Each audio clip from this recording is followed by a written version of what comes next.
दोस्तों, जिंदगी की सबसे बड़ी लड़ाई किसी और से नहीं, अपने आप से होती है। आज मैं आपको एक ऐसे इंसान की कहानी सुनाने वाला हूं जिसने फुटपाथ पर जिंदगी शुरू की और मेहनत के दम पर अपनी खुद की दुकान खड़ी कर दी।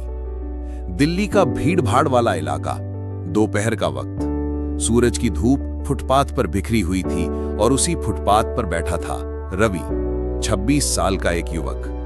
टूटी हुई चप्पलें, धूल से सने कपड़े और सामने प्लास्टिक का एक पुराना बैग। उस बैग में कुछ चाय के कप, एक छोटा सा स्टोव और एक पतीला।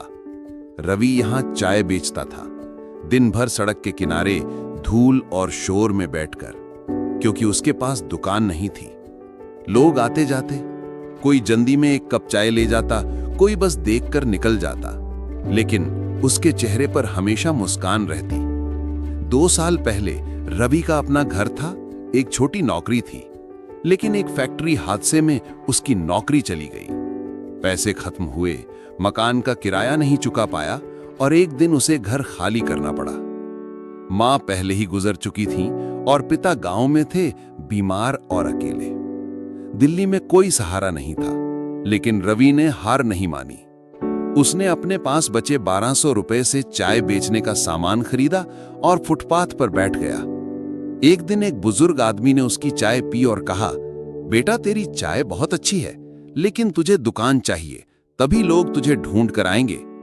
रवि ने हंसते हुए कहा, दुकान के लिए पैसे चाहिए और मेरे पास बस ये फुटपाथ है चाचा। बुजुर्ग ने मुस्कुराकर कहा, पैसा भी मेहनत से आता है और दुकान भी, बस इरादा बड़ा होना चाहिए। उस दिन से रवि ने ठान लिया, वो हर दिन अपनी कमाई में से 100 रुपए बचाएगा। भले ही खाना कम खाए, लेकिन बचत करेगा। सर्दियों की ठंडी हवाएं, बरसात के पानी में भीगते दिन और गर्मियों की जलती धूप, रवि ने सब झेला। लोग कभी कभी उसका मजाक उड़ाते, अरे भाई ये चाय वाला फुटपाथ से उठेगा नहीं।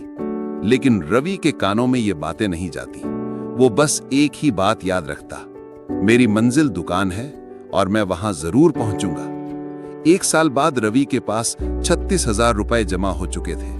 उसने एक छोटे से शेड में किराए पर दुकान ली, नाम रखा रवि टी पॉइंट। दुकान खुलते ही पुराना हर ग्राहक जो फुटपाथ पर चाय पीता था, अब वहीं आने लगा। धीरे धीरे इलाके में उसकी चाय मशहूर हो गई। एक दिन वही बुजुर्ग जिन्होंने उसे सलाह दी थी, दुकान पर आए। रवि ने उन्हें कुर्सी पर बैठाकर कहा, चाचा आपकी बात सही थी, इरादा बड़ा होना चाहिए। बुजुर्ग की आंखों में खुशी के आंसू थे।